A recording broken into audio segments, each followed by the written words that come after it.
বাবা এমনও গরিবী হালাতে জীবন কাটাইতেন, মাঝে মাঝে মনে চাইতো ইলিশ মাছ দিয়া খানা খাবে, টাকার অভাবে মাছ কিনতে পারে নাই।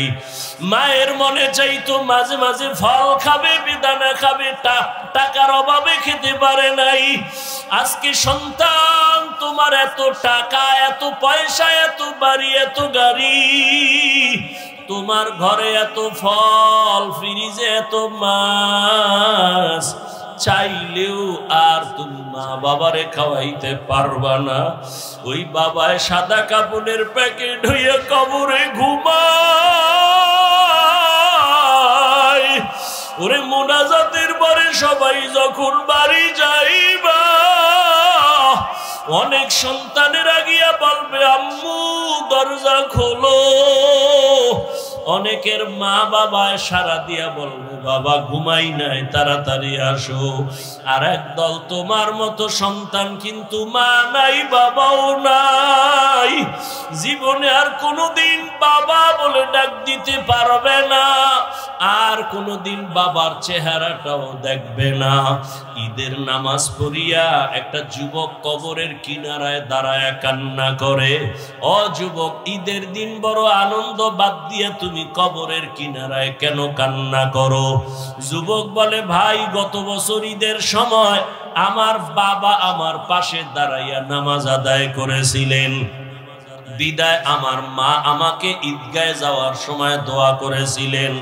আজকে যখন আমি ঈদের নামাজে বের হইতেছি, হঠাৎ করে আমার মা বাবার কথা স্মরণ হয়ে গেল। আমি তাকাইয়া দেখি বাবার বিছানাটা খালি, আমার পাশে আজকে দাঁড়ায় নামাজ আদায় করবে। আমার মাও নাই যে আমার মাথায় হাত দিয়া দোয়া করবে। ও আমার বাবারা, যার মা বাবা এখনো বেঁচে আছে, দোয়া নিও। ওই রত্ন হারায় গেলে আর জীবনে কান্না করিয়াও পাইবা না। ওই বাবার জন্য দোয়া নাও, মায়ের দোয়া নাও। বাসায় গিয়ে বলিও মা, তোমার দোয়া যদি না দাও আমার হেদায়েতের দরজা খুলবে না। মা, জীবনে বহু কষ্ট দিয়েছি, দয়া করে মাফ করে দাও। মাথায় হাত দিয়া দোয়া করে দাও। মা যদি মাথায় হাত দিয়া দোয়া করে, আর সে আজিমে দোয়া চলিয়া যাবে। ওই মা বাবা হারাইয়া যারা কবরস্থানের পার্শ্বে হাজির, দুই ফোঁটা চোখের পানি ছেড়ে আল্লাহর কাছে দোয়া করিও। গুনার কারণে আজকে চোখ না পাক, জিহ্বা না পাক, অন্তর না পাক, পাথরের মতো দিন শক্ত, কান্নাও নাই। ওরে যাদের চোখে পানি আছে, পারলে হাতটা বাড়াইয়া দোয়া নিও,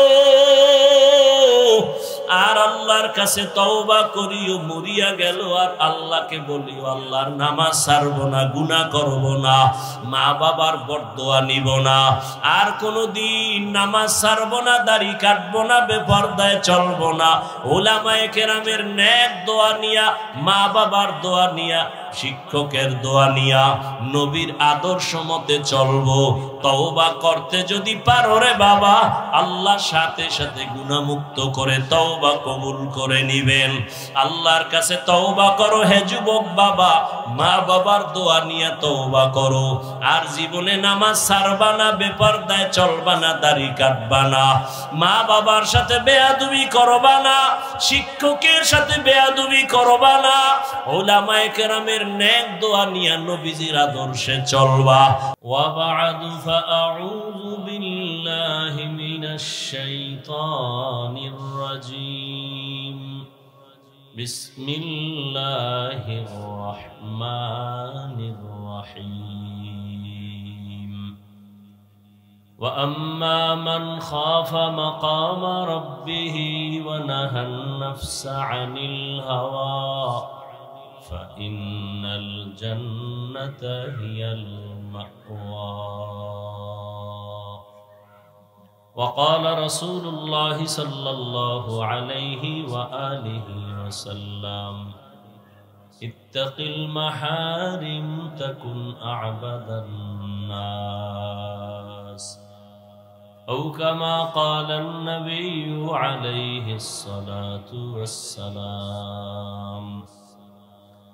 صدق الله مولانا العظيم وصدق رسوله النبي الأمي الكريم ونحن على ذلك من الشاهدين والشاكرين والذاكرين والحمد لله رب العالمين سبحانك لا علم لنا إلا ما علمتنا إنك أنت العليم الحكيم رب اشرح لي صدري ويسر لي أمري واحلل عقدة من لساني يفقه قولي حقیقت کھل جائے گی بوقت امتحان تیرے کہ سستی میں یا محنت میں گزاری زندگی تو نے کہ سستی میں یا محنت میں گزاری زندگی تو محمد نے آ کر کفر کو مٹایا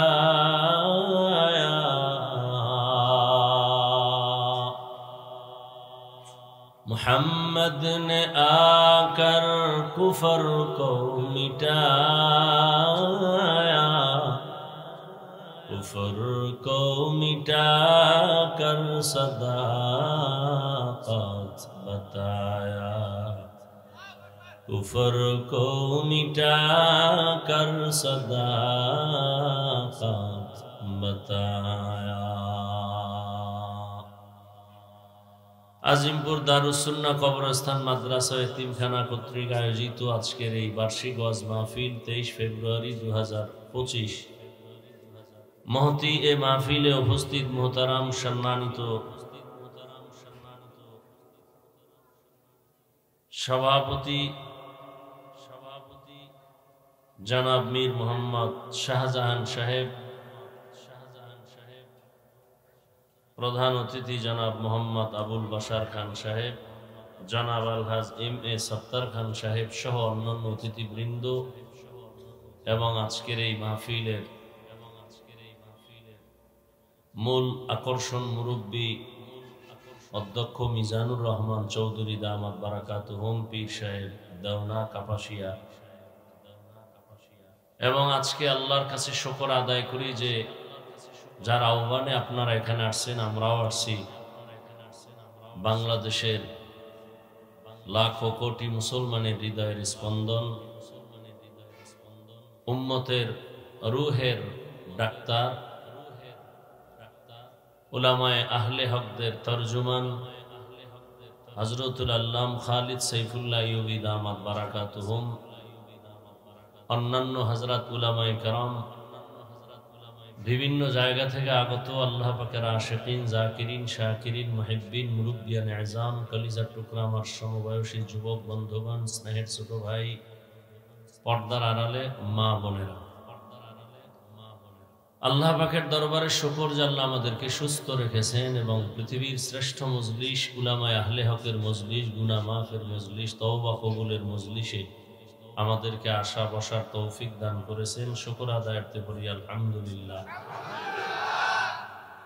দরুদ ও সালাম সাইয়্যিদুল মুরসালিন রাহমাতুল লিল আলামিন শফিউল মুজনিবিন খাতামুন নবিয়্যিন সাইয়্যিদুস সাকালাইন ইমামুল মুরসালিন হযরত মুহাম্মদুর রাসূলুল্লাহ সাল্লাল্লাহু আলাইহি ওয়া আলিহি ওয়া সাল্লামের উপর সর্বোপরি শুকর যাদের অক্লান্ত পরিশ্রমের মাধ্যমে আজ সুন্দর আয়োজন সময় পরামর্শ অর্থ দিয়ে দোয়া করে উপস্থিত হয়ে মাইক লাইট প্যান্ডেলের ব্যবস্থাপনার মাধ্যমে সহযোগিতা যারা করেছেন প্রত্যেককেই আল্লাহ পাক এই খিদমতের বরকতে দুনিয়াতে শান্তি পরকালে মুক্তির ব্যবস্থা করে দিন দীর্ঘ সময় দেশের শীর্ষস্থানীয় হযরত উলামায়ে কেরামদের পবিত্র জবানে কোরআন সুন্নাহ ভিত্তিক দিক নির্দেশনামূলক আলোচনা শুনছেন উলামায়ে কেরামের কথাগুলো সকলকেই সহি তরিকায় আমল করার তৌফিক দান করেন উলামায়ে কেরামের ইজ্জতকে আল্লাহ বেশি বেশি বাড়ায় দেন যারা উলামায়ে কেরামের বিরুদ্ধাচরণ করে আল্লাহ তাদের হেদায়াত দান করেন।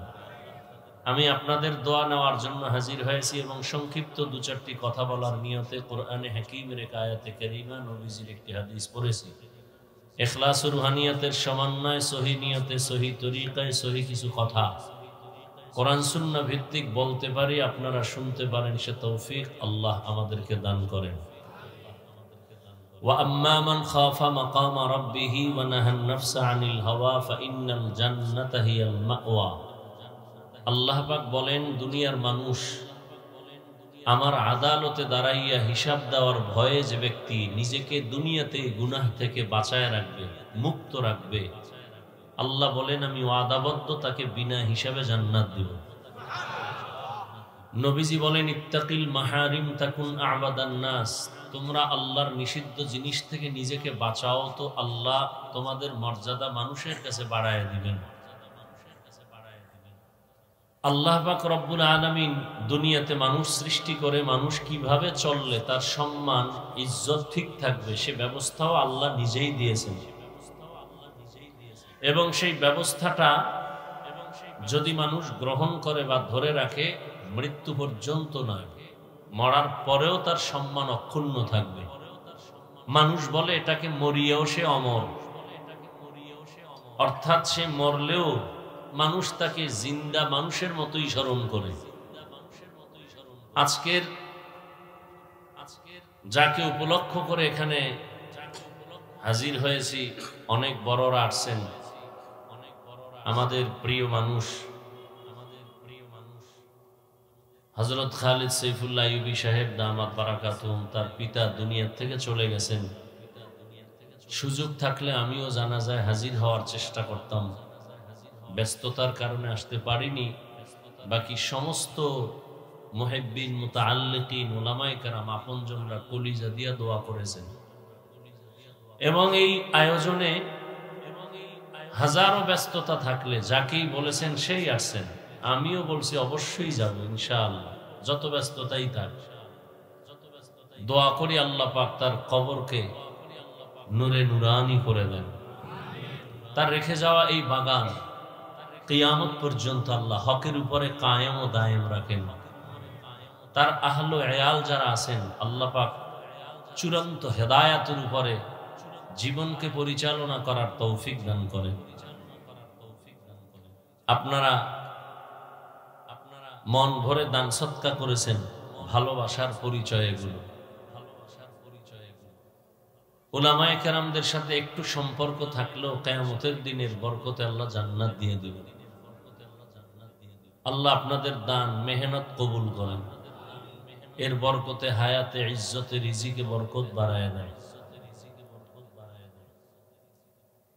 তো আল্লাহ পাক রব্বুল আলামিন বলেন, হাসরের ময়দানে আমার আদালতে দাঁড়াইয়া হিসাব দেওয়ার ভয়ে যারা দুনিয়াতেই গুনাহ থেকে নিজেকে বাঁচায় রাখবে, আমি আল্লাহ তাদেরকে জান্নাত দিব বিনা হিসাবে। তো বিনা হিসাবে জান্নাত আল্লাহ দিবেন, ওয়াদা করেছেন। শর্ত কি? দুনিয়াতেই গুনাহ থেকে নিজেকে বাঁচাতে হবে। গুনাহ থেকে বাঁচানোর জন্য যেই পুঁজি দরকার, ওই পুঁজিটা আমাদের অর্জন না হওয়ার কারণে বয়ান শোনার পরেও আমাদের আমলের খাতা শূন্যের কোঠা। ওই পুঁজিটা যদি অর্জন হয়ে যায়, তা একটা মানুষ দুনিয়ার লাইনে থাকলেও সে আখেরাত মুখী হয়ে যায়, শুধু ওই পুঁজির কারণে। ওই পুঁজিটার নাম হলো আল্লাহর ভয়। এই পুঁজিটার এত মূল্য, এই ভয়টাকেই কোরআনের ভাষায় তাকওয়াও বলা হয়, খাশিয়াও বলা হয়। পুঁজিটার যে এত দাম যে আল্লাহর নবীজিকে পর্যন্ত বলেছেন যে আপনি আমাকে ভয় করেন। ইয়া আইয়ুহান নাবিয়্যুত্তাকিল্লাহ ওয়া লা তুতি'ল কাফিরিনা ওয়াল মুনাফিকিন। হে নবী, আপনি আমাকে ভয় করেন, কাফের মুনাফিকের অনুসরণ করবেন না। যে নবীজির কোনো গুনাহ নাই, সন্দেহ করলে তার ঈমান চলে যাবে। সেই নবীকেও আল্লাহ বলেন আমাকে ভয় করেন। তাহলে এই ভয়টা বড় দামি এক সম্পদ। যতক্ষণ পর্যন্ত এই ভয় অন্তরে আসবে না, ততক্ষণ পর্যন্ত বয়ান চলবে, মানুষের জিন্দেগি পরিবর্তন হবে না। আর এই ভয়টা অন্তরে আসার জন্যই উলামায়ে কেরামের মেহনত, বয়ান, হার লাইনে মেহনত চলতেছে, উম্মত যেন আল্লাহকে ভয় করে। দেখেন এখানে আমরা যারা বসে আছি সবাই কিন্তু মুসলমান। আপনার আল্লাহ আমার আল্লাহ দুই না এক? নবী, কাবা, কোরআন, হাদিস, ধর্ম, কালেমা, দুনিয়াতে আরসি সিস্টেমও, বিদায়বেলা কাফনের সংখ্যাও, পুরুষের 3, মহিলার 5টা। কালার আলাদা হবে। কালারও কি কি কালার হবে? সাদা কালার হবে। কাফনের উপরে লেখা থাকবে মিম্বরের লাশ, কোটিপতির লাশ, বড় হুজুরের লাশ। তাহলে এই বাহাদুরির ভ্যালু কি? আজকে আপনি বাহাদুরি করেন টাকার, ক্ষমতার, আমি বাহাদুরি করি এলেমের, কণ্ঠের। কাফনে ঢুকলে সব বাহাদুরি শেষ। কবরের সাইজও এক নাকি? এলাকার কবর 1 হাত বড়। কবরে রাখার পরে প্রশ্ন 3টা, তাও কি? আমাকে যা আপনাকেও তাই প্রশ্ন করা হবে। রবের পরিচয় দাও, ধর্মের পরিচয় দাও, রাহমাতুল্লিল আলামিনের পরিচয় দাও। তাহলে আপনার আমার আল্লাহ এক, নবী এক, কোরআন এক, কাবা এক, ধর্ম এক, কালেমা এক। তাহলে আপনাকে বয়ান করব কেন? বয়ান তো করব বিধর্মীকে, যারা আল্লাহ চিনে না, নবী চিনে না, কোরআন বুঝে না, হাদিস বুঝে না, আখেরাত বুঝে না। কিন্তু আপনাদেরকে বয়ান করব কেন না? আপনাদের পেছনে ঘুরতে ঘুরতে ঘুরতে ঘুরতে ওলামায়ে কেরাম দিন নাই, রাত নাই, খানা নাই, ঘুম নাই, মাইয়া পোলা, বিবি, পরিবার, কারো খবর নেওয়ার সময় নেই। শুধু আপনাদের পিছনেই তালি দিতেছে। শুধু আমি একা, হাজারো আলেম, তাবলিগওয়ালাদের মেহনত, পীর মাশায়েখের মেহনত, জুমার দিন খতিব ইমামের মেহনত, আমাদের বক্তাদের মেহনত, এরপরও ফলাফল 0। এখানে এত আশেক বসছে, অনেকে ফজর পড়ে নাই, জোহর পড়ে নাই, আসর পড়ে নাই, মাগরিব পড়ে নাই, এশাও পড়ে নাই। অথচ চাপাবাজি করে চায়ের দোকানে বই আমরা তাজা আশেকের রসুল। আছে না নাই? কারণ কি? অথচ বয়ান যা করবো, আপনারা এই বয়ান সবাই জানেন। নতুন কোনো বয়ান জিব্রাইল দিয়া যায় নাই।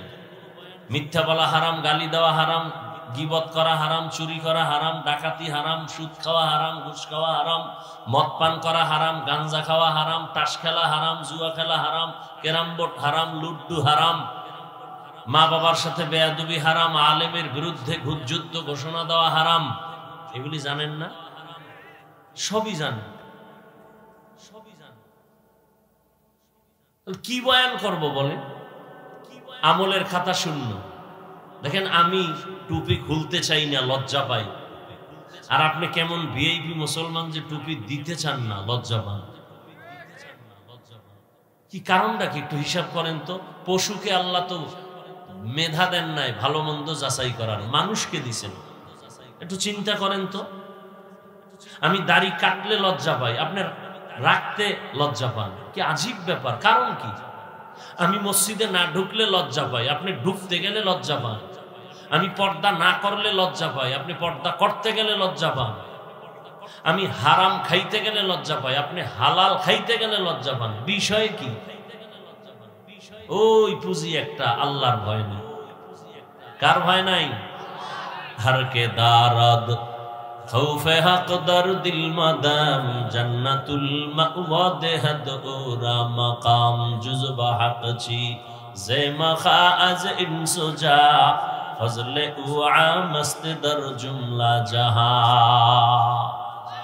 এই আল্লাহর ভয়টা যখনই আসবে, আসা মাত্র সে যদি স্কুলে পড়ে নামাজ ধরে ফেলবে, কলেজে পড়লেও দাড়ি রেখে ফেলবে। এ কারণে দেখেন আপনি নামাজ পড়েন না, কিন্তু আপনার লাইনের বহু আল্লাহর বান্দারা জেনারেল লাইনে থাইকাও নামাজ পড়ে নাই। আপনি পারেন না কেন? আপনার মতোই তো যুবক রাস্তায় গাড়ি চালায়, নামাজ ছাড়ে না, আপনি পারেন না কেন? আপনার মতোই জেনারেল লাইনের মানুষটা র্যাব, আর্মি, পুলিশ, বিডিআর এর চাকরি করে, ডাক্তার, প্রফেসর, ইঞ্জিনিয়ার, নামাজি, আপনি পারেন না কেন? কার ভয় নাই? আর এই ভয়টা মায়ের গর্ভ থেকে নিয়ে আসা যায় না, এই ভয়টা কোথাও থেকে অর্জন করতে হয়। লিকুল্লি শাইইন মা'দিনুন ওয়া মা'দিনুত তাকওয়া কুলুবুল আরিফিন। প্রত্যেকটা ভালো জিনিস রাখার একটা গোডাউন আছে, আর একমাত্র আল্লাহর ভয় অন্তরে জমা করার একমাত্র গোডাউন হলো আল্লাহর প্রিয় বান্দা ওলিয়ে কামেল আহলুল্লাহ যারা, আরেফিন যারা, তাদের কলব।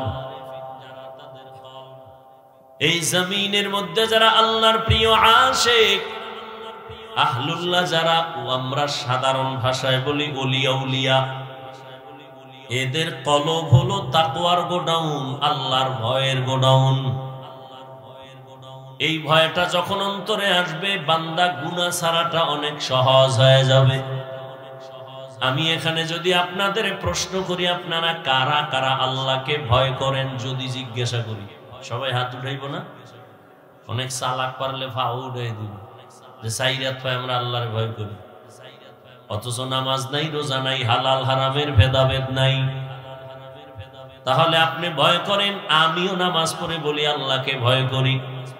মূলত আল্লাহর ভয় কি জিনিস আপনার এখনো বুঝে আসে নাই। একটা মানুষ সাপ দেখলে ভয় পায়, তার প্রমাণ হলো সে সাপ ধরবেও না, কাছেও যাবে না।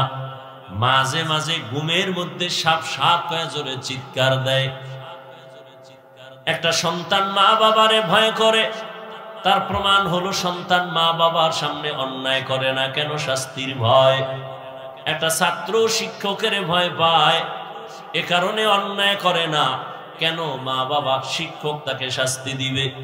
ঠিক এই জমিনের মধ্যে যেই মানুষ আল্লাহর আযাবকে ভয় করবেন, ওই মানুষটা গলায় ছুরি লাগাবে, দাড়ির মধ্যে অস্ত্র লাগাবে না। হরকে দারত খৌফে হকদার দিল মদম জন্নতুল মাওয়া দেহদ ওরা মকাম জুজবা হক চীজে মখাজ ইনসুজা ফজলে উআ মস্তে দর জুমলা জাহা। আল্লাহর ভয় অন্তরে জমা করো হে মুমিন।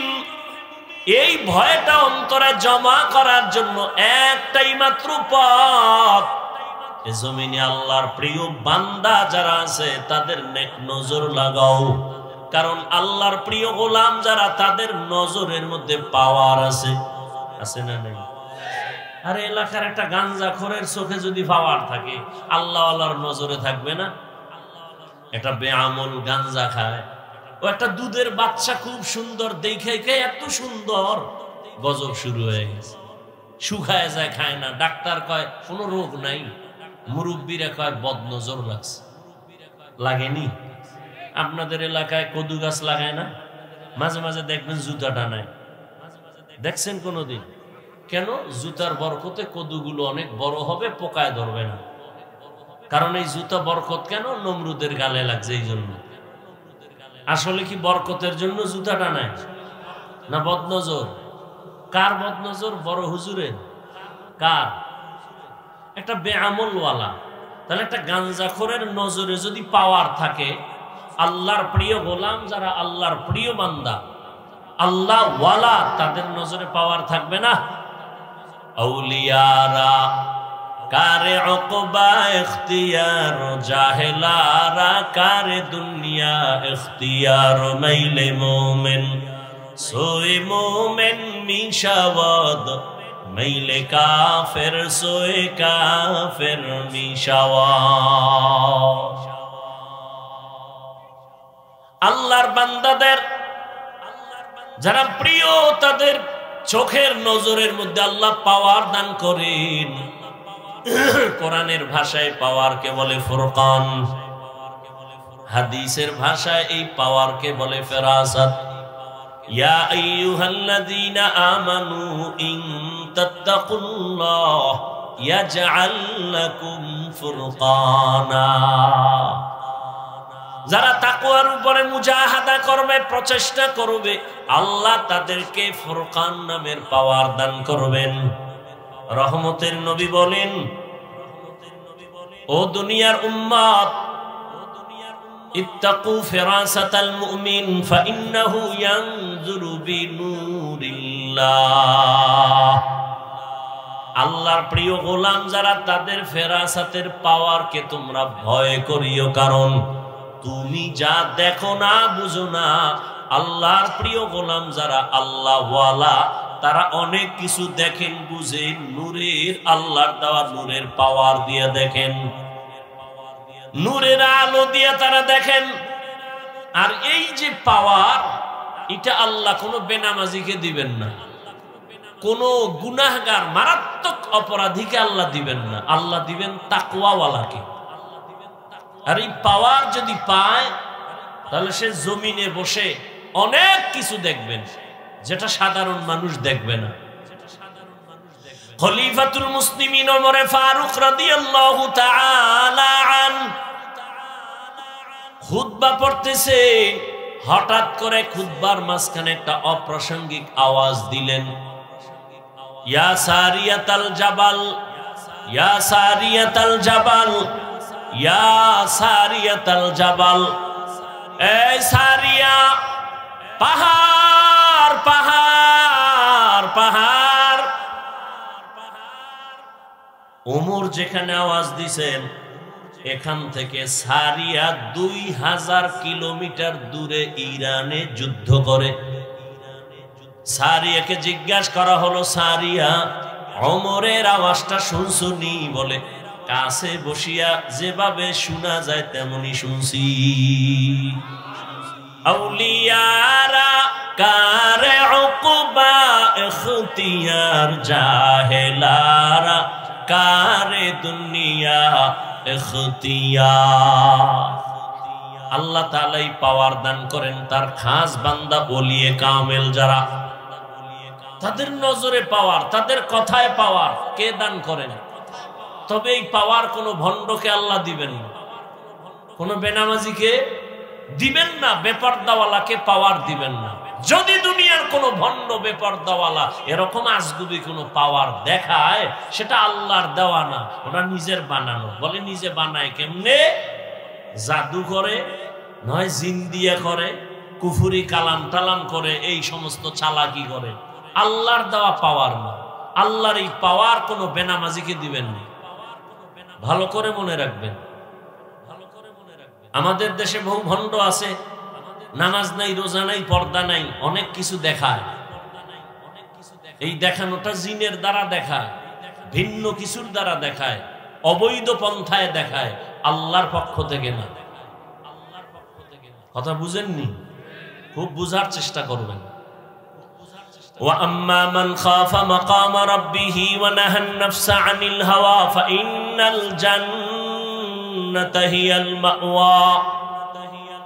আল্লাহর আদালতে দাঁড়াইয়া হিসাব দেওয়ার ভয়। এই জমিনের মধ্যে একজন মুসলমান শাসক, শুধু শাসক না, আল্লাহর প্রিয় বড় বান্দা। আপনারা নাম সবাই জানেন, বাদশাহ হারুন রশিদ। নাম জানেননি?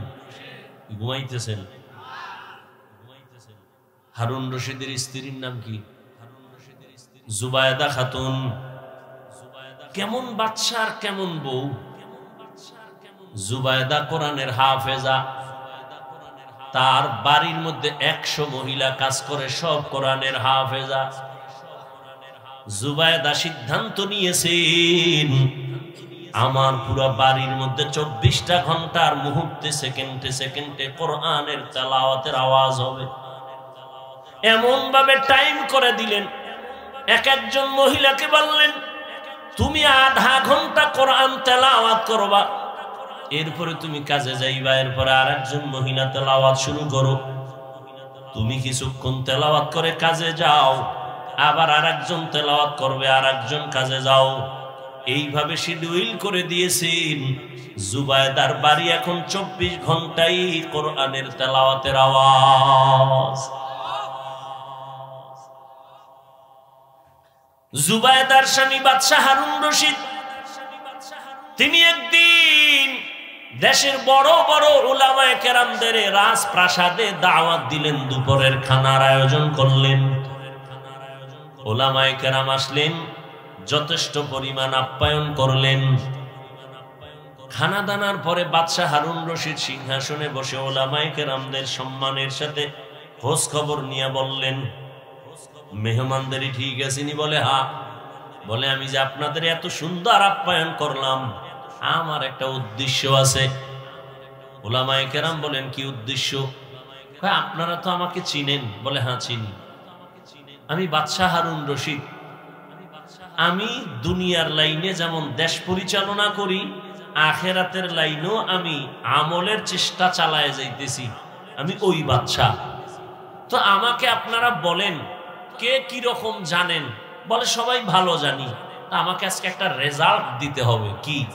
বলে আমি যে আমল টামল করি, এর রেজাল্টটা কি হবে? আমি কি জান্নাতে যাব না জাহান্নামে যাব? সব আলেম এক আওয়াজ দিলেন, আপনি জান্নাতে যাবেন না জাহান্নামে, এটা বলার ক্ষমতা কারো? হ্যাঁ, আপনি ভালো আমল করেন। উলামায়ে কেরামও পেরেশান হয়ে গেলেন। বাদশার আপ্যায়নে আমরা আপ্যায়িত হলাম, কিন্তু তার মনের চাহিদা পূরণে একটা সমাধান দিতে পারলাম না। ভরা মজলিসের ভেতরে দেশের বড় বড় বড় বড় উলামায়ে কেরাম সব চুপ হয়ে গেলেন। যখন সবাই বিদায় নিবে এমন সময় পেছন থেকে একটা 9 বছরের বালক দাঁড়ায় গেলেন। দাঁড়ায় বললেন, বাদশাহ যাব না, বেয়াদবি মাফ করবেন, যদি আপনি অনুমতি দেন আপনার জবাবটা আমি দিব। সুবহানাল্লাহ। না সারাদিন বিড়ি ঠেললে সুবহানাল্লাহ কইবেন কেন? আল্লাহ হেদায়েত দান করুন। জিন্দেগি মে বন্দেগি তু কর নাহি, जिंदगी में बंदगी तू कर नहीं, जिंदगी बे बंदगी शर्मिंदा है, जिंदगी बे बंदगी शर्मिंदा है। यहाँ हम सब मुसाफिर दिल ना लगा,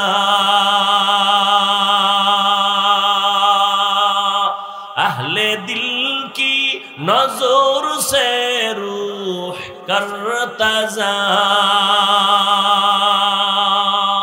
शाह दौलत सब फकीर गर नेक नहीं, शाह दौलत सब फकीर गर नेक नहीं, जिंदगी में बंदगी तू कर नहीं,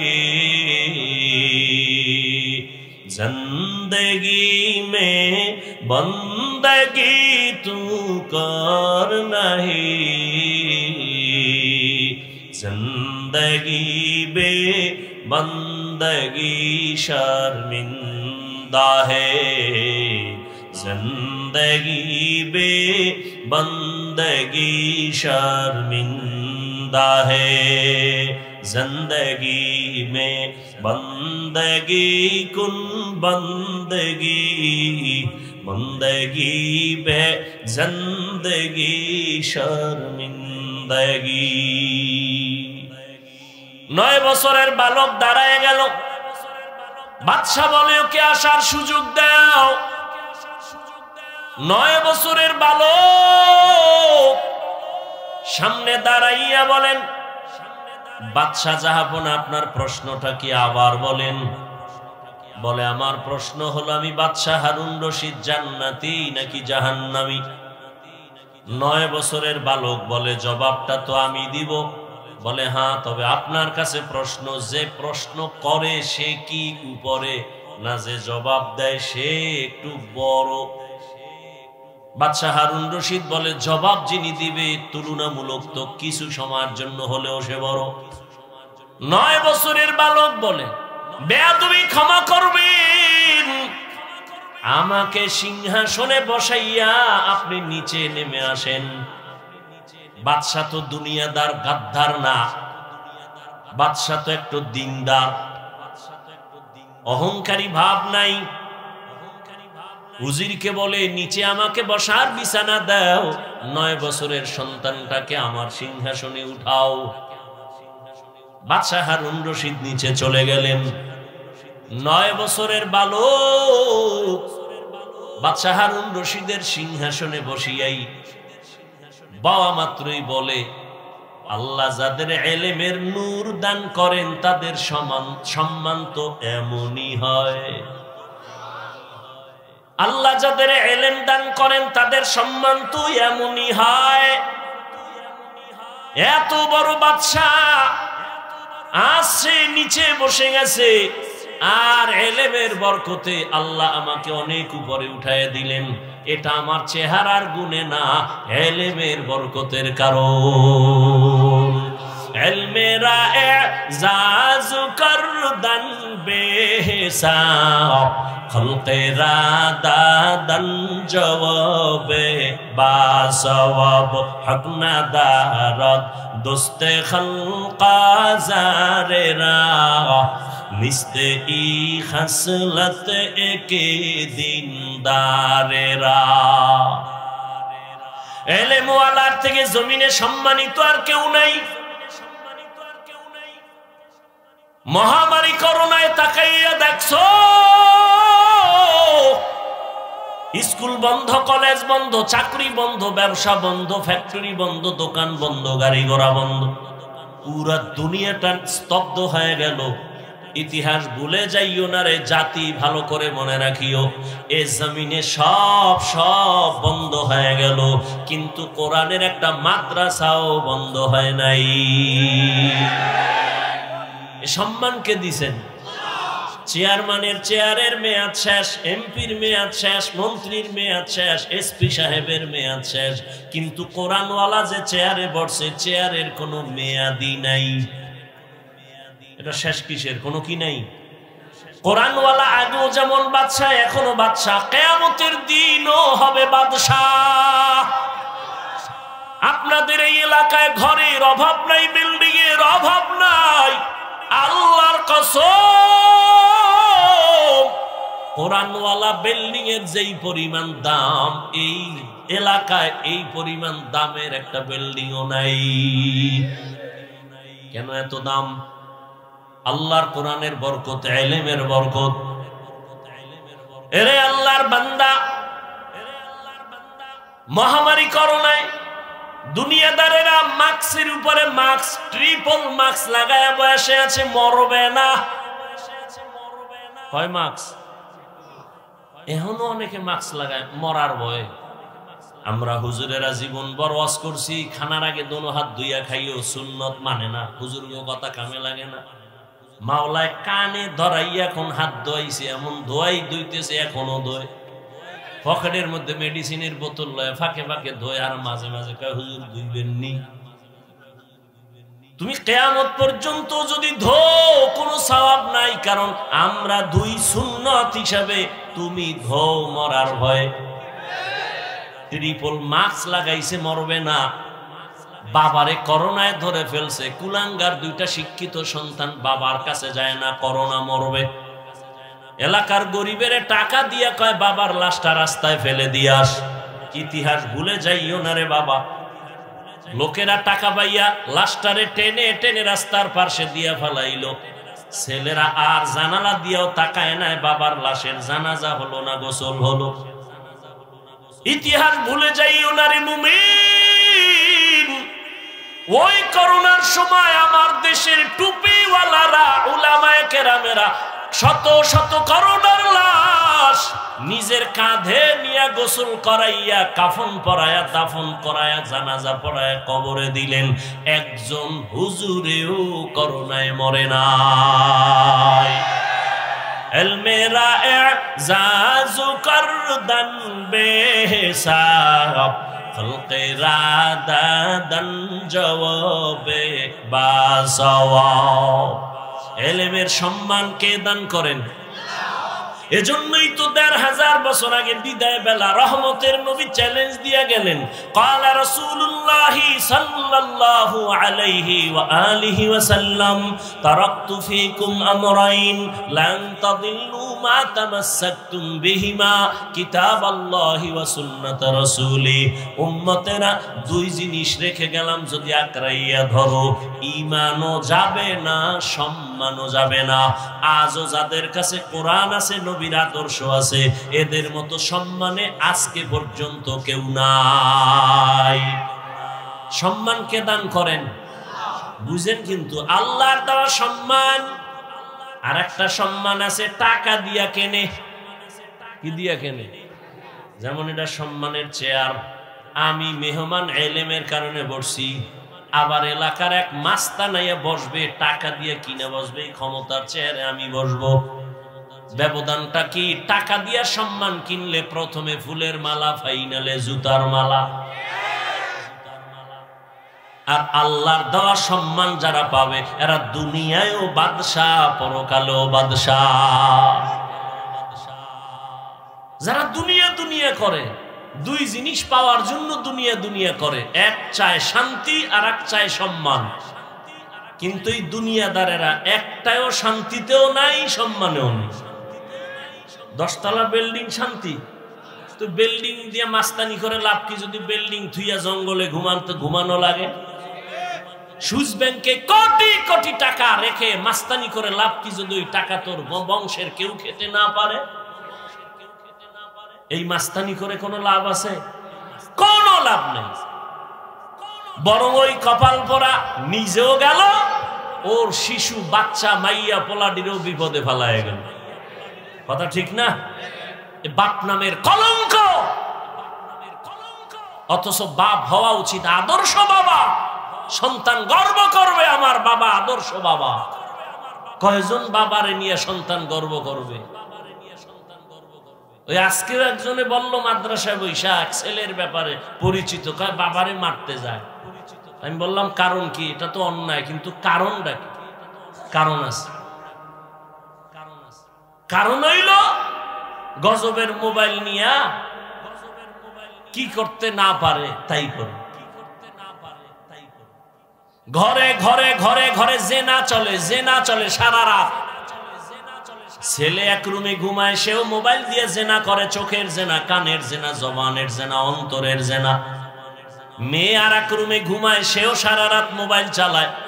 স্ত্রীও মোবাইল চালায়, স্বামীও মোবাইল চালায়। ঘরটা পুরা জেনার কারখানা বানাইছে। উচিত ছিল আল্লাহর গজব পইরা ধ্বংস হয়ে যাওয়া। ঘুম থেকে উঠা দেখা উচিত ছিল চেহারাটা শুকর হয়ে গেছে। কেন হয় না? মুহাম্মদের উম্মত হওয়ার কারণে হয় না। চিনলি না রে নবীর উম্মতেরা কেমন মায়ার নবী আমার। যেই নবী জীবনে কোনোদিন একটা মিথ্যা কথা বলেন নাই রে মুমিন। যেই নবী কোনোদিন তার জবান মোবারকে কোনোদিন একটা গালি দেন নাই। হাজারো গালি শুনছেন, একটা গালির জবাবও দেন নাই। প্রত্যেকটা মানুষ যদি চিন্তা করে, স্বামী হইয়া যদি চিন্তা করে রহমতের নবী স্ত্রীর সাথে কেমন আচরণ করছেন, শুধু এতটুকু ভাবে, কি করছেন জানার দরকার নেই, শুধু ভাববে নবী কি আচরণ করছেন জানি না, কিন্তু কি করছেন অবশ্যই ভালো করেছেন। শুধু এতটুকু ভাবলে কোন স্বামী স্ত্রীর উপরে জুলুম করবে না। প্রত্যেকটা বাবা যদি ভাবে রসুল সন্তানের সাথে কেমন আচরণ করছেন, শুধু এতটুকু ভাববে, ওই বাবা কোনোদিন সন্তানের উপরে জুলুম করবে না। প্রত্যেকটা সন্তান যদি এইভাবেই ভাবে, কারণ আমার নবী তো আদর্শ। দুই জিনিস ধরে রাখলে ঈমান যাবে না, সম্মান যাবে না। রহমতের নবী আমার ওই দুই জিনিস দিয়ে গেলেন। এখনো যদি ধরে রাখে, যাদের কাছে আছে খালি আলেম না, দুনিয়ার লাইনেও যদি এই দুই জিনিস যারা ধরে রাখছে তারা এখনো সম্মানে আছে, কোনো পেরেশানি নাই। ইজ্জত আল্লাহ তাদেরকে দিছেন, সম্মানও দিছেন, ঈমানও ঠিক আছে।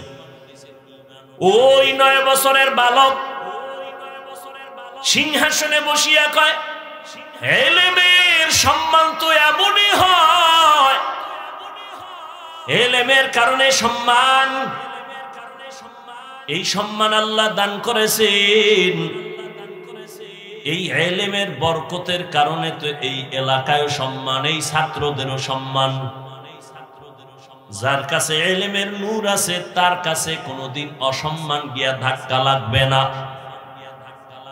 আমি একদিন মাদ্রাসায় বইসা ওই যে বক্তব্যে ছোট ছোট ফলাফান করে বাচ্চারা, আমি কে নবী কইছে এলেম শিখলে সম্মান, তোরা তো আলেমও নাই, মাত্র আলিফ বাতা পইরা অর্ধেক পড়ছো, খুব আম পড়া পড়ছো, যতটুকু পড়ছো ততটুকু সম্মান কিন্তু তোরা পাইতেছো। ভাই কেমনি? তুমি যখন বাড়ি যাও তোর ভাই বোন আসেনি? কাহা আছে? তোর আম্মা জান সবাইরে অর্ডার দেয়, তোরে দেয় না। ভাই বোনেরা কয় অরে কও না কেন? মা কয়ে হাফেজ সাপ। মা কয়নি? হ্যাঁ হাফেজ সাপ বাড়ি এসে 3-4 দিন বেড়াইতে, ওর বাড়ি তো এটা না, ওর বাড়ি তো মাদ্রাসা। মা অর্ডার দেয় না কেন? আমার বাচ্চাটা কোরআন পড়ে, মজাক কইরা আনন্দে কয় হাফেজ সাপ, অথচ কোনো কোরআন শরীফ পুরোপুরি নিতেও পারে নাই। যতটুকু আল্লাহর ইলম অন্তরে নিছে ততটুকু সম্মান মায়ের থেকেই শুরু হয়ে গেছে। বাবাও মোহাব্বত করে, সম্মান করে, ওরে কোনো কাজের অর্ডার দেয় না, অন্য ভাই বোনের অর্ডার দেয়, এটা কর সেটা কর। মাদ্রাসায় পড়ার ছেলেটারে অর্ডার দেয় না। আল্লাহ সম্মান এখনো রাখছেন। এই সম্মান নেওয়ার জন্য বান্দা জমিনে ইলম ওয়ালার সাথে সম্পর্ক লাগাও। 9 বছরের বালক বলে, বাদশা এবার আবার প্রশ্ন করেন। বাদশা বলে, আমি বাদশা হারুন রশিদ জান্নাতি না জাহান্নামী বলো। 9 বছরের বালক বলে, রে বাদশা আমার একটা প্রশ্ন আছে। বলে কি? জীবনে আপনার কোনোদিন এমন ঘটনা ঘটছে নাকি? বলে কি? আপনি চাইলেই সুন্দরী রমণী রূপসী পাইয়াও জিনা করতে পারতেন, এমন সুযোগ পাওয়ার পরেও বিনা দ্বিধায় কোনো চাপে না, শুধু আমার আল্লাহর কাছে জবাব দেওয়ার ভয় আপনি জিনা করেন নাই। এমন কোন ঘটনা আপনার হইছে? বাচ্চা হারুন রশিদ চোখের পানি ছেড়ে দিছে, দিয়া কয়, রে বাবা এই রকম ঘটনা একবার আর দুইবার না, বহুবার আমার সামনে এ দেশের বড় সুন্দরী আসছে, আমি চাইলেই গুনাহ করতে পারতাম, তবে আল্লাহর আদালতে দাঁড়াইয়া হিসাব দেওয়ার ভয় আমার অন্তরে জমা যখন হয়ে গেছে, আমি একবারও জিনা করব দূরের কথা, 2 চোখ দিয়া সুন্দরের দিকে তাকাইও নাই। আমার অন্তরে ভয়, আমি মালিকের আদালতে কেমনে দাঁড়ায়া জবাব দিব। এই রকম কয়েকবার হয়েছে, আমি সুযোগ পাইছি কিন্তু আল্লাহর ভয়ে গুনাহ করি নাই। 9 বছরের বালক কয়, আমি নিশ্চিত বললাম আপনি বাদশা হারুন রশিদ জান্নাতি। সব উলামায়ে কেরাম দাঁড়ায় গেল। আমরা এত বড় বড় আলিম কেউ বলতে পারি নাই তুমি 9 বছরের বালক, কেমনে বলেছো বাদশা হারুন রশিদ জান্নাতি? 9 বছরের বালক বলে, আমি 9 বছরের হলে কি হবে? আল্লাহ আমাকে ইলম দান করেছেন, ইলমের নূর। আমি দলিল ছাড়া বলি নাই, ডাইরেক্ট আমি কোরআন থেকে দলিল দিব। বয়স কম এই জন্য ইলম কম না। কয়েক মাস আগে এক মাদ্রাসায় বয়ান করতে গিয়া একটা ছাত্রের পাগড়ি দিলাম, 8 বছর বয়স, 6 মাসে হাফেজ হয়ে গেছে। আর আপনি এত বড় পণ্ডিত, আদর্শ লিপি 10 পৃষ্ঠা মুখস্থ পারেননি? পারেন? 10 পৃষ্ঠার আদর্শ লিপি এটাই পারেন না, আর 8 বছরের সন্তান 6 মাসে হাফেজ। কার কুদরত? আম্মা জান আয়েশা রাদিয়াল্লাহু তাআলা আনহা রহমতের নবীর সাথে 6 বছরের বয়সে বিবাহ। ও পর্দার আড়ালের আম্মা জানেরা, ভালো করে শুনেন। আম্মা জান আয়েশা রাদিয়াল্লাহু তাআলা আনহার 6 বছর বয়সে নবীর সাথে বিয়া হয়ে গেল। 9 বছর বয়সে আম্মা জান নবীর ঘরে আসলেন। 18 বছর যখন বয়স, রহমতের নবী দুনিয়ার থেকে চলে গেলেন। হিসাবটা বুঝলে বলেন আম্মা জান আয়েশা নবীজির ঘর করলেন কতদিন? 9 বছর। টোটাল বয়স কত? আমগো বোনদের তো 18তে বিয়েই হয় না। আবার এর মধ্যে আর এক দলে আগুন জ্বালায় দিছে, বাল্য বিবাহ হবে না, আছে না নাই? এক দলে আগুন লাগায় কয় বাল্য বিবাহ চলবে না, তো কি চলবে? কয় আকাম চলবে, আকাম। বিবাহ চলবে না, আকাম চলবে। এই যত আকাম হচ্ছে, বাল্য বিবাহ বন্ধ করে যারা আকামের রাস্তা খুলে দিছে, সব গুনার একটা অংশ এই বিবাহ বন্ধকারী আল্লাহর দুশমনের আমল নামায় চলে যাবে। কি সুবহানাল্লাহ। কয় ভাই দাওয়াত কা? আলহামদুলিল্লাহ। কয় আপনার বাড়ি? কয় নাউজুবিল্লাহ। আম্মা জান আয়েশা রাদিয়াল্লাহু তাআলা আনহা মাত্র 9 বছর রহমতের নবীর ঘর করেছেন। এই 18 বছরের বয়সের 9 বছরে আম্মা জান কি পাইলেন? আম্মা জান বলেন রহমতের নবীর নেক দোয়া লাগছে তো আমি 2000-এর উপরে হাদিসের হাফেজা হয়ে গেছি। আপনাকে বউরা ভারে 2-1টা হাদিস, তেমনি আহলে হাদিস। হাদিস পারেন না, কেমনে আহলে হাদিস হইলেন?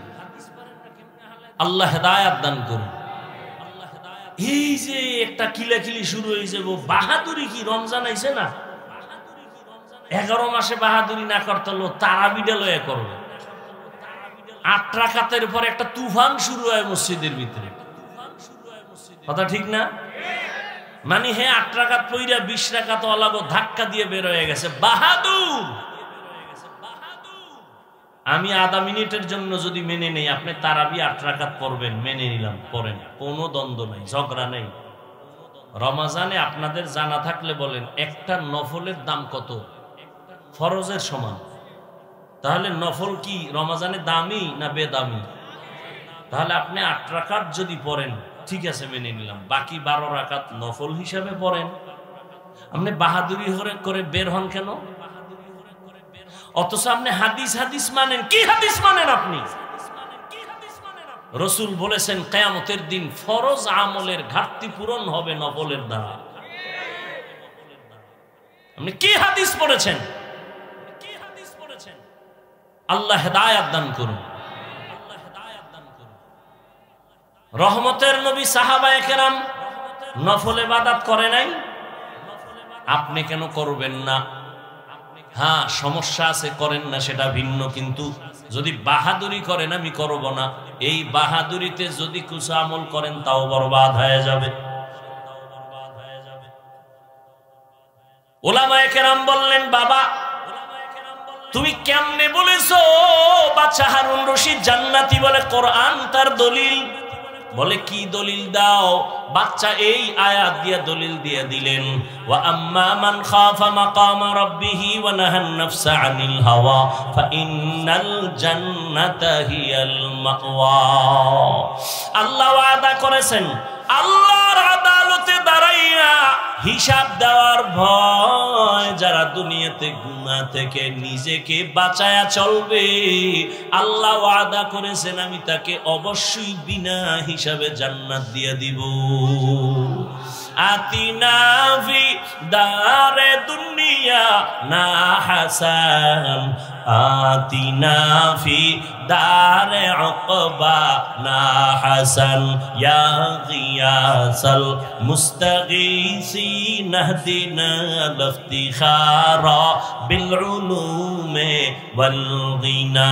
হর গড়ি দে মে কো তু তৈয়ার है जो न मांगे उससे तू बेजार है। এই 9 বছরের বালক কেমনে কোরআনের দলিল দিয়ে বলে ফেললো? আল্লাহ তাআলা এই জন্য ইলমের ভান্ডার সব দুনিয়ায় দেয় নাই, সামান্য একটু ইলম দিয়েছেন। নবীর ব্যাপারে দুনিয়াতে এত তাফসির, এত ফিকহ, এত মুফতি, এত মুহাদ্দিস, এত মুফাসসির, সব ইলমের গোড়া আমার রহমতের নবী, সব ইলমের গোড়া আমার রহমতের নবী। আর সেই নবীর ব্যাপারে আল্লাহ কয় মা উতিতুম মিনাল ইলমি ইল্লা কালিলা, আমি আপনাকে সামান্যতম ইলম দান করেছি, আর সব ইলম আমি মাওলা কুদরতে জমা রাখছি। আমি মাঝে মাঝে দিব, মাঝে মাঝে দিব, মাঝে মাঝে দিব, তবে চাইতে হবে। আল্লাহ কয় নবী আপনি কেমনে চাইবেন আমি শিখাই দিই। আপনি সব সময় চাওয়ার দোয়া করবেন, রব্বি জিদনি। আপনি দোয়া চা করবেন আর আমি ইলম দিব। কিয়ামত পর্যন্ত এই দরজা খোলা। আমি মাঝে মাঝে আমার মোহাব্বতের গোলামদের ইলমের দরজা দিয়া সিনাটা খুলে দিব। ইলমের নূর তার সিনায় যখন ঢেলে দিব, ওই বান্দা সামান্য কিছু ইলম থাকলেও পাওয়ার হবে তার অনেক বেশি। হাজী ইমদাদুল্লাহ মুহাজিরে মক্কি রাহমাতুল্লাহ আলাইহি যদিও জাহিরি ভাবে কিতাবাদি বেশি পড়েন নাই, কিন্তু আল্লাহ এই পরিমাণ ইলমের নূর তাকে দান করেছেন। ভারতবর্ষের ইলমের মহাজ্ঞানী সমস্ত আলেম যারা, সবাই তার নাম জানে। রশিদ আহমদ গঙ্গুহি রহমাতুল্লাহ আলাইহি এত বড় ইলমওয়ালা হাজী সাহেবের দরবারে গিয়া মারিফতের রং লাগায়া বায়াত গ্রহণ করেছেন। আল্লাহ তাআলা ইলমের দরজা দিয়া কিয়ামত পর্যন্ত আল্লাহ যাকে পছন্দ করেন তার সিনাটা খুলে দিবেন। 9 বছরের বালক জবাব দিয়া দিছে, কে সেই 9 বছরের বালক? সাধারণ কোনো বালক না, আল্লাহ তারে এমন ভাবে কবুল করেছেন, তিনি হলেন এ দুনিয়ার বর্তমানে সবাই তার, অনেক মানুষ মুসলমানেরা অনুসরণ করে তার মাযহাবের। তিনি এক মাযহাবের ইমাম, ইমাম শাফিঈ রাহমাতুল্লাহ আলাইহি। আল্লাহ তাকে এমন মাকাম দান করেছেন। এজন্যই তোরে মুমিন গুনাহ থেকে নিজেকে বাঁচাও, জবানটারে গুনাহ থেকে বাঁচাও। তুমি যখন যা চাইবে আল্লাহ তখন তাই দিবেন। আল্লাহর কাছে পবিত্র জবান দিয়ে একটা ডাক দিও, আল্লাহ দেওয়ার জন্য রেডি। বান্দা তুমি গুনাহ থেকে নিজেকে বাঁচাও, তোমার চোখ হেফাজত করো, তোমার হাত হেফাজত করো। এই আল্লাহর ভয় যদি অন্তরে জমা করতে চাও, এই ভয়টা নেওয়ার একমাত্র ঠিকানা আল্লাহ ওয়ালাদের নেক নজর। আল্লাহ ওয়ালাদের নেক নজর লাগাইয়া অন্তরকে পরিশুদ্ধ করো, গুনাহ থেকে মুক্ত হও। দেখবা তোমার সিনাটাও আল্লাহ ইলমের নূর দিয়া ভরপুর করে দিবেন। এই ভয়টা, এই আল্লাহর মুহাব্বতের ভয় যখন অন্তরে জমা হবে, ওমরের অন্তরের মধ্যে ভয়টা চলে আসছে। আবু জাহিল্লা 13 বছর নবীর বয়ান শুনিয়াও কালেমা পড়ে না কেন? তার অন্তরের মধ্যে আল্লাহর ভয় জমা করতে পারে নাই। আর 27 বছরের এক যুবক তরবারি নিয়ে যায় নবীকে জবাই করার জন্য। নবীরে দেখা মাত্রই তরবারি ফালাইয়া কালেমা পড়ে ফেললো। আবার নবী এমন ভাবে তাকে তাওয়াজ্জু দিয়ে দিলেন, তরবারিটা হাতে নিয়া বেঈমানের মোকাবেলায় দাঁড়ায় বলে, রে বেঈমানেরা আমার সামনে দাঁড়াও, যদি ইসলামের বিরুদ্ধে, নবীর বিরুদ্ধে কথা বলতে চাও আমার সামনে দাঁড়াও, মুহাম্মদের প্রয়োজন হবে না, আমি ওমরের তরবারি যথেষ্ট হয়ে যাবে। আল্লাহর ভয় এই পরিমাণ তার অন্তরে আল্লাহ ঢুকাইলেন। ওমর এখন যেই পথ দিয়া যায় শয়তান ওই পথে চলে না। একটা যুবক ছেলে একটা মদের বোতল নিয়ে রাস্তা দিয়ে হাঁটে, আনন্দ করে, হঠাৎ করে তাকায় দেখে ওমর আসতেছে, অন্তরের মধ্যে ভয়। ও আল্লাহ তুমি ওমরের হাত থেকে বাঁচাও, কারণ ওমর কথার আগে তরবারি চালায়। ওই লোকটা যুবক মদের বোতল নিয়ে চুপচাপ দাঁড়ানো, ওমর চোখে চোখ লেগে গেল। কিছু দূর কাছে আইসা কয়, এই যুবক কি আছে বোতলে, আমার হাতে দাও। বোতলটা যখন দিতে চায় না, যুবক কাঁপতেছে, ভয় পাইস না, বোতলটা আমার হাতে দে। দেওয়া মাত্র ওমর নিয়ে দেখে পুরা বোতলে এক ফোঁটা মদও নাই, পুরা বোতলটাই দুধের দ্বারা সাদা। আল্লাহর ভয়। এই ওমর অর্ধ দুনিয়ার খলিফা, দিনের বেলা মানুষের বিচার করেন, রাতের বেলা ঘুমায় না, ঘুরা ঘুরা খবর নেয় আমার এলাকার মানুষের কি হালাত। হঠাৎ গিয়ে দেখে পাহাড়িয়া জঙ্গলের পাশে একটা ছোট বাতির ঘর দেখা যায়। ওমর একা সেখানে গিয়া চুপচাপ দাঁড়াইলেন। শুনে ঘরের মধ্যে মহিলাদের আওয়াজ শোনা যায়। এক মা তার মেয়েকে ডাক দিয়া কয়, ও সন্তান, বাজারে দুধ বিক্রি করতে নিবি, পানি বেশি দিয়া নিবি। মেয়ে ডাক দিয়া কয়, মা, ওমর যদি খবর পায় তরবারি দিয়া কল্লা ফেলে দিবে। মা কয়, ওমর তো দেখবে না। মেয়েটা ডাক দিয়া কয়, মা, যদি ওমর দেখবে না তবে ওমরের আল্লাহ আমাদের দেখবেন। ওমর এই কথা শুনে চলে গেছে। পরের দিন আদালতে ওই মহিলাকে ডাকানো হলো, মেয়েটাকেও ডাকানো হলো। সম্মানের সাথে ওমর বললেন, ও পর্দার আড়ালের মা, আপনার মেয়েটা এত সুন্দর, আল্লাহ ভীতি নিয়ে চলে, আমি বড় মুগ্ধ। আপনি যদি মনে কিছু না নেন, আপনার মেয়েটাকে আমি ওমরের ছেলের জন্য বউ বানাতে চাই। মা খুশি, ওমর যদি আমার মেয়েকে নিতে চায়, এর থেকে সৌভাগ্যের কি আছে। রাজি হয়ে গেলেন। ওই মেয়েকে ওমরের ছেলের জন্য নিলেন। আর ওই মেয়ের ঔরসে, ওই মেয়ের বংশেই আরেকজন আকাশের নক্ষত্র আসছেন, ওমর ইবনে আব্দুল আজিজ রহমাতুল্লাহ আলাইহি। ভাইরা আমার, এটা আল্লাহর ভয়ের কারণে সম্ভব। কি পরিমাণ আল্লাহর ভয়! জান্নাতের টিকিট পাইয়াও ওমর চোখের পানি ছেড়ে কান্না করেন, আল্লাহর আদালতে আমি কেমনে দাঁড়াইয়া হিসাব দিব। রহমতের নবী বলেন, আমি একদিন এশার নামাজ পড়ে ঘুমায় গেলাম। আমি আম্মা জান আয়েশার হুজরায় ঘুমাই, মসজিদ তো পাশেই, আয়েশার হুজরায় ঘুমাই। আমার ঘুমটা এমন যে আমার চোখ বন্ধ থাকে, আমার অন্তর কখনো ঘুমায় না। রাতের গভীরে হঠাৎ আমার ঘুমটা ভেঙ্গে যাচ্ছে, কি যেন একটা কান্নার আওয়াজ আমার কানে আসতেছে। আমি সজাগ হইয়া টের পাইলাম যে মসজিদের মধ্যে কে যেন কান্না করে। আমি আস্তে করে উঠলাম, উঠিয়া আমি বের হইয়া দেখি মসজিদের মধ্যে সাধারণ কেউ কান্না করে না। রাতের গভীরে আমার সাহাবী আবু বকর নামাজে দাঁড়ায় কান্না করতেছেন। আল্লাহর নবী বলেন, আমি অপেক্ষা। আবু বকর নামাজ শেষ করার পরে আমি জিজ্ঞাসা করলাম, ও আবু বকর, এই গভীর রাতে আপনার কান্নার আওয়াজে আমার ঘুম ভেঙ্গে গেল, আপনি নামাজের মধ্যেই রাতে কাঁদলেন কেন? এবার আবু বকর বলেন, ইয়া রাসূলুল্লাহ, আল্লাহর আদালতে দাঁড়াইয়া হিসাব দেওয়ার ভয় আমি কান্না করেছি।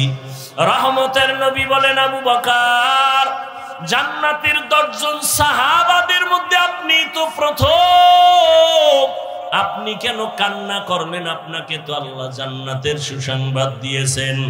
আবু বকর বলেন, পয়গম্বর, আপনি তো বয়ান করেছেন আল্লাহর আদালত বড় কঠিন।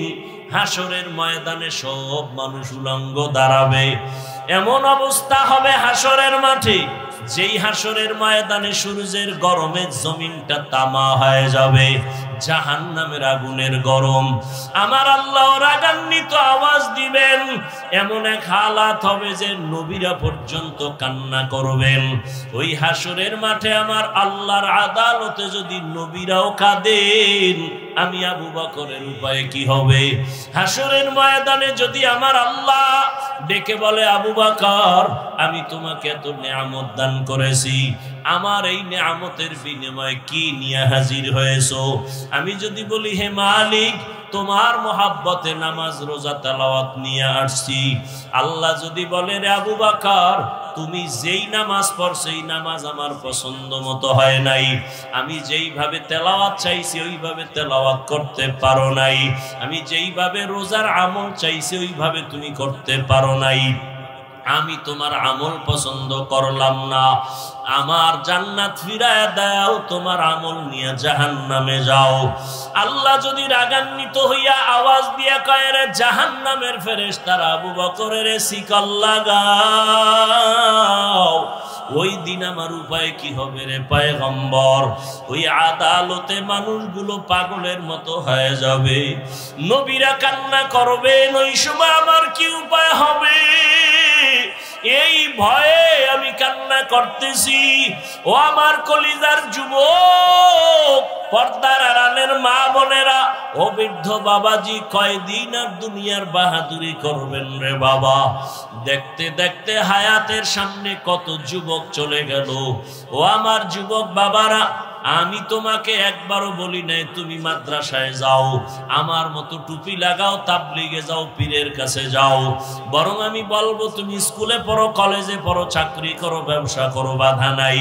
তবে অনুরোধ, তুমি নবীর আদর্শওয়ালা ডাক্তার হও, ইঞ্জিনিয়ার হও, মা বাবার সাথে বেয়াদবি করিয়া কপাল নষ্ট করিও না, শিক্ষকের সাথে বেয়াদবি করে কপাল পুরিও না, ওলামায়ে কেরামের দোয়া নিয়া নবীর মুহাব্বতে সামনের দিকে আগাও। শুরুতেই বলেছিলাম তোমার মতো কত যুবক জেনারেল লাইনে থাকিয়াও নামাজ ছাড়ে না, বেপরদায় চলে না। তোমার মতো কত যুবক রাস্তায় গাড়ি চালায়, নদীতে মাছ ধরে, জমিনে কাজ করে, নামাজ পড়ে। বলো বাবা তুমি কেন পারবা না?